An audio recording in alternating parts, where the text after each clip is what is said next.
Hello नमस्कार दोस्तों, मेरा नाम है दिनेश और आप देख रहे हैं जेड क्लास एकेडमी।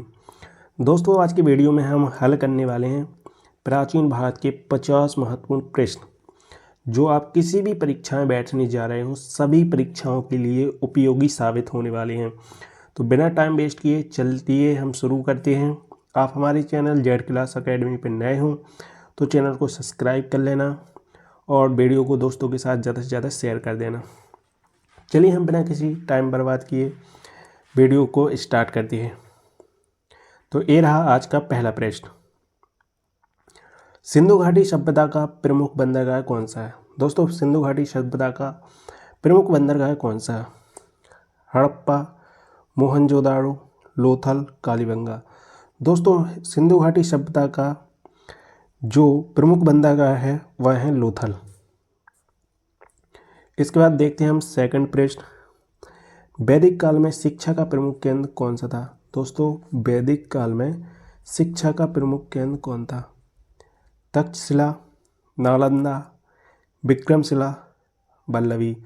दोस्तों, शिक्षा का जो प्रमुख केंद्र था वैदिक काल में वो था नालंदा। इसके बाद तीसरा प्रश्न। महाजनपदों की संख्या कितनी थी? दोस्तों, महाजनपदों की संख्या 12, 16, 9 या 22। दोस्तों, इसका सही आंसर है ऑप्शन बी 16। दोस्तों, महाजनपदों की संख्या 16 थी। इसके बाद चौथा प्रश्न। अशोक के शिलालेख किस लिपि में लिखे गए हैं? दोस्तों, अशोक के शिलालेख किस लिपि में लिखे गए हैं? ब्राह्मी लिपि में, खरोष्टी में, देवनागरी में, ग्रीक में। दोस्तों, अशोक के शिलालेख ऑप्शन ए ब्राह्मी लिपि में लिखे गए हैं। इसके बाद पांचवा प्रश्न। गौतम बुद्ध ने अपना पहला उपदेश कहाँ दिया था? दोस्तों, गौतम बुद्ध ने अपना पहला उपदेश कहाँ दिया था? तो इसका राइट आंसर है या जैसे लुम्बिनी, सारनाथ, बोधगया, कुशीनगर। तो इसका सही आंसर है सारनाथ। दोस्तों, गौतम बुद्ध ने अपना पहला उपदेश सारनाथ में दिया था। छठा प्रश्न। ऋग्वेद की रचना किस भाषा में हुई थी? संस्कृत भाषा में, पाली भाषा में, प्राकृत भाषा में या तमिल भाषा में? तो दोस्तों, ऋग्वेद की रचना संस्कृत भाषा में की गई थी। ऑप्शन ए इसका सही आंसर। सातवां प्रश्न। किस शासक को देवनाम प्रिय कहा जाता है? चंद्रगुप्त मौर्य, बिंदुसार, अशोक, समुद्रगुप्त। दोस्तों, इसका सही आंसर है ऑप्शन सी, अशोक को देवनाम प्रिय कहा जाता था। इसके बाद आठवां प्रश्न। नालंदा विश्वविद्यालय की स्थापना किस वंश के शासकों ने की थी? मौर्य वंश, गुप्त वंश, पाल वंश, कुषाण। दोस्तों, ऑप्शन बी नालंदा विश्वविद्यालय की स्थापना गुप्त शासकों ने की थी। नौवां प्रश्न। प्राचीन भारत में सबसे पहले सिक्के किसने जारी किए? दोस्तों, प्राचीन भारत में सबसे पहले सिक्के किसने जारी किए?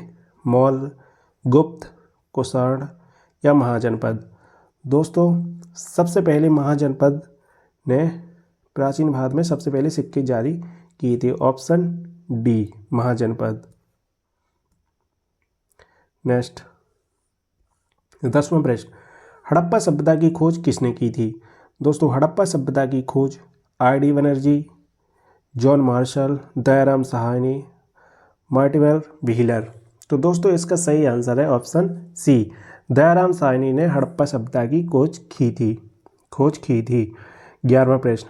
रामायण के रचयिता कौन है? दोस्तों, option A Tulsidas, option B Valmiki, Kalidas, Kamban. दोस्तों, रामायण के रचयिता कौन है? इसका सही आंसर होगा दोस्तों ऑप्शन बी, वाल्मीकि रामायण के रचयिता माने जाते हैं। 12वां प्रश्न। महाभारत में कितने श्लोक हैं? 50,000, 1,00,000, 75,000, 25,000। दोस्तों, इसका सही आंसर होगा ऑप्शन बी, महाभारत में 1,00,000 श्लोक हैं। 13वां प्रश्न। भगवान बुद्ध का जन्म कब हुआ था? दोस्तों, भगवान बुद्ध का जन्म 563 ईसा पूर्व, 483 ईसा पूर्व, 600 ईसा पूर्व, 250 ईसा पूर्व यानी 250 ईसा पूर्व। तो दोस्तों, इसका सही आंसर होगा ऑप्शन ए, 563 ईसा पूर्व में भगवान बुद्ध का जन्म हुआ था। 14वां प्रश्न। गुप्त वंश का सबसे महान शासक कौन था? चंद्रगुप्त मौर्य, समुद्रगुप्त, चंद्रगुप्त द्वितीय, कुमारगुप्त। तो दोस्तों इसका सही आंसर होगा समुद्रगुप्त। गुप्त वंश का सबसे महान शासक समुद्रगुप्त माना जाता है। 15वां प्रश्न, सॉरी, कौन सा शासक प्रयाग प्रशस्ति से प्रसिद्ध है? दोस्तों प्रयाग प्रशस्ति से प्रसिद्ध हुआ हर्षवर्धन, समुद्रगुप्त, अशोक, बिंबिसार।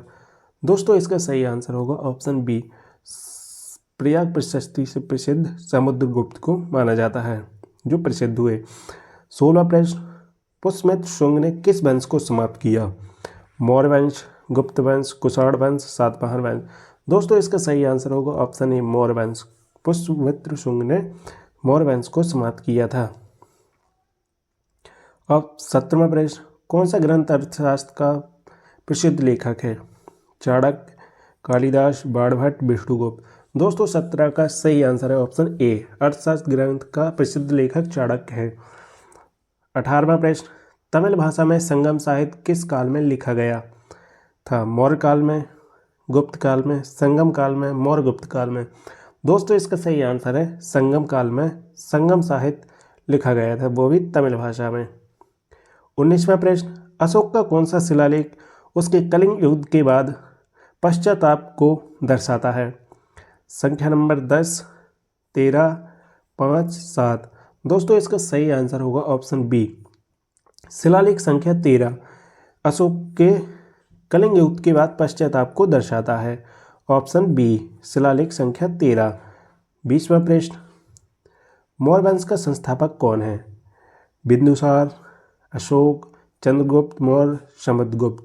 दोस्तों इसका सही आंसर होगा ऑप्शन सी, चंद्रगुप्त मौर्य वंश का संस्थापक है।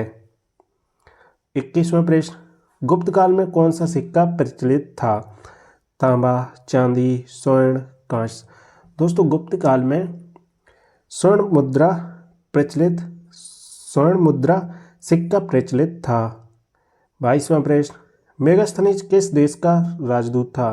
दोस्तों मेगास्थनीज किस देश का राजदूत था? ग्रीस का, चीन का, रोम का, मिस्र का।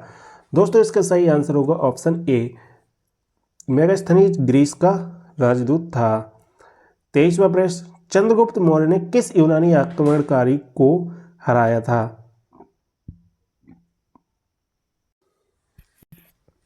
Sikandar, Seleucus Nicator, Darius, Megasthenes. दोस्तों चंद्रगुप्त मौर्य ने किस यूनानी आक्रमण को हराया था? तो इसका सही आंसर होगा ऑप्शन बी, सेल्यूकस निकेटर को चंद्रगुप्त मौर्य ने हराया था।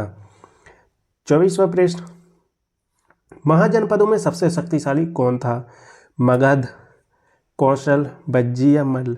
दोस्तों 24 का सही आंसर होगा ऑप्शन ए, महाजनपदों में सबसे शक्तिशाली मगध था। इसके बाद 25वां प्रश्न, कौन सा मौर्य शासक जैन धर्म का अनुयायी बना था? अशोक, चंद्रगुप्त मौर्य, बिंदुसार, दशरथ। दोस्तों 25 का सही आंसर होगा ऑप्शन बी, चंद्रगुप्त मौर्य। मौर्य शासक जैन धर्म का अनुयायी बना था चंद्रगुप्त मौर्य। इसके बाद 26वां प्रश्न, हड़प्पा सभ्यता को कौन सा स्थल पाकिस्तान में स्थित है? हड़प्पा सभ्यता का कौन सा स्थल पाकिस्तान में स्थित है? दोस्तों इसका सही आंसर होगा ऑप्शन सी, मोहनजोदाड़ो हड़प्पा सभ्यता का स्थल पाकिस्तान में स्थित है। 27वां प्रश्न, प्राचीन भारत में गणराज्य की प्रणाली किस ग्रंथ में उल्लिखित है?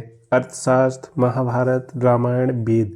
दोस्तों 27 का सही आंसर होगा ऑप्शन ए, अर्थशास्त्र में गणराज्य प्रणाली की ग्रंथ में उल्लिखित है। चलिए 28वां प्रश्न, गौतम बुद्ध ने कितने वर्षों तक धर्म प्रचार किया? 40 वर्ष तक, 45 वर्ष तक, 50 वर्ष तक, 60 वर्ष तक। दोस्तों इसका सही आंसर होगा ऑप्शन बी, गौतम बुद्ध ने 45 वर्षों तक धर्म प्रचार किया था। इसके बाद 29वां प्रश्न, शून्यवाद सिद्धांत किससे संबंधित है? जैन धर्म से, बौद्ध धर्म से, वेदांत से, सांख्य दर्शन से। दोस्तों 29 का सही आंसर होगा ऑप्शन बी, शून्यवाद बौद्ध धर्म से संबंधित है। इसके बाद 30वां प्रश्न, सतमहाजनपद की जानकारी किस ग्रंथ से मिलती है? सतमहाजनपद की जानकारी किस ग्रंथ से मिलती है दोस्तों? महाभारत से, अंगुत्तर निकाय से, अर्थशास्त्र से, विष्णु पुराण से। दोस्तों इसका सही आंसर होगा ऑप्शन बी, अंगुत्तर निकाय से सतमहाजनपद की जानकारी मिलती है। 31वां प्रश्न, सबसे पुराना वेद कौन सा है? यजुर्वेद, सामवेद, ऋग्वेद, अथर्ववेद।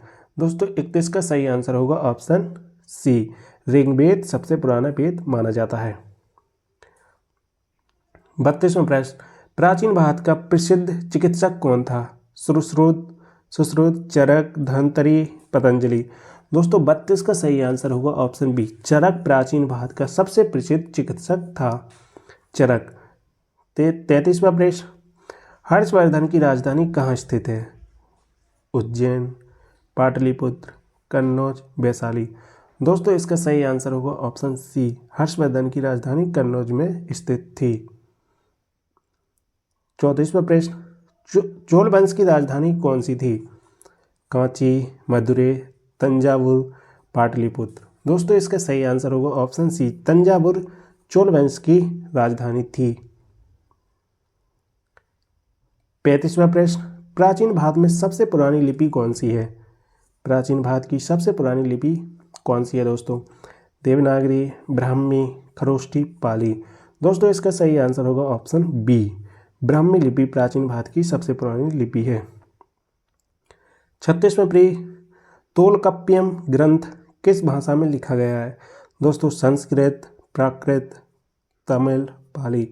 दोस्तों इसका सही आंसर होगा ऑप्शन सी, तमिल भाषा में तोलकाप्पियम ग्रंथ लिखा गया है। 37वां प्रश्न, अजातशत्रु ने कौन सा किला बनवाया था?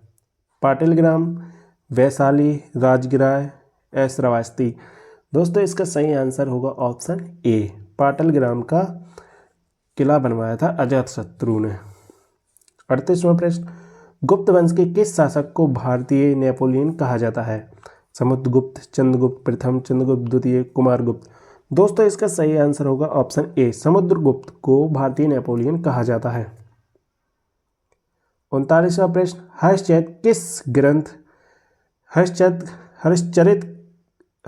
ग्रंथ किसने लिखा था? हर्षचंद्र ग्रंथ किसने लिखा था?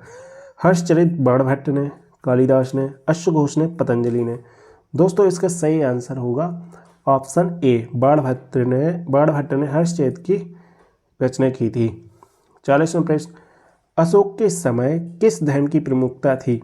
जैन धर्म, बौद्ध धर्म, वैदिक धर्म या आजीवक धर्म। दोस्तों इसका सही आंसर होगा ऑप्शन बी, अशोक के समय बौद्ध धर्म की प्रमुखता थी। 41वां प्रश्न, महावीर स्वामी का जन्म कहाँ हुआ था? कुंडलग्राम, पाटलिपुत्र, वैशाली, काशी। दोस्तों महावीर स्वामी का जन्म कहाँ हुआ था? इसका सही आंसर होगा ऑप्शन ए, कुंडलग्राम में हुआ था। 42वां प्रश्न, ऋग्वेद में किस नदी का सबसे अधिक उल्लेख है?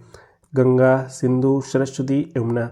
दोस्तों 42वें का सही आंसर होगा ऑप्शन बी, ऋग्वेद में किस नदी का उल्लेख सबसे अधिक है? दोस्तों सिंधु नदी का उल्लेख ऋग्वेद में सबसे अधिक है।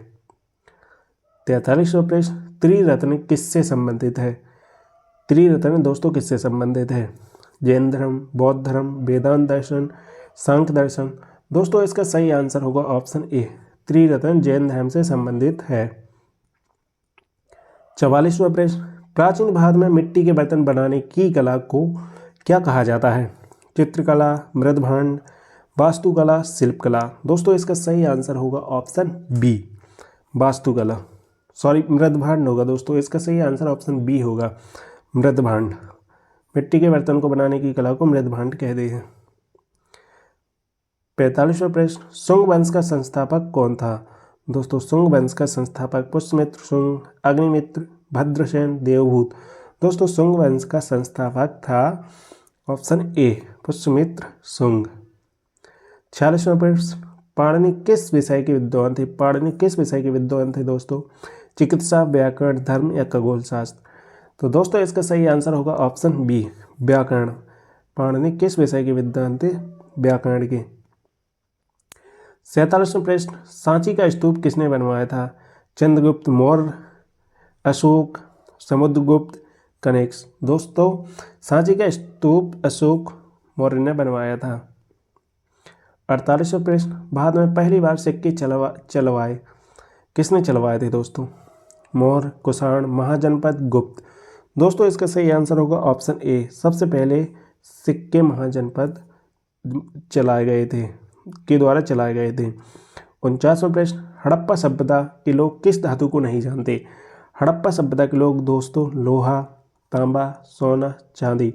दोस्तों हड़प्पा सभ्यता के लोग तांबा को जानते थे, सोना को जानते थे, चांदी को जानते थे, लोहा को नहीं जानते थे। इसका राइट आंसर होगा दोस्तों ऑप्शन ए। 50वां प्रश्न और आखिरी प्रश्न, राजतरंगिणी किसने लिखी थी? दोस्तों कल्हण, चाणक्य, बाणभट्ट, अश्वघोष। दोस्तों इसका सही आंसर होगा ऑप्शन ए, कल्हण द्वारा राजतरंगिणी लिखी गई थी। दोस्तों आज के प्रश्न हमने 50 कंप्लीट कर लिए हैं जो प्राचीन भारत से लिए गए थे।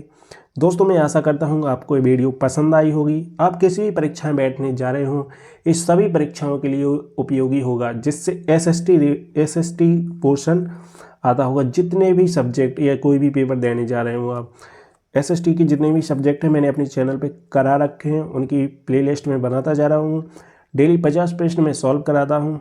तो आशा करता हूँ आपको वीडियो पसंद आई होगी।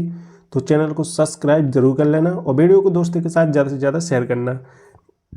मिलते हैं नेक्स्ट वीडियो में, तब तक के लिए जय हिंद, वंदे मातरम।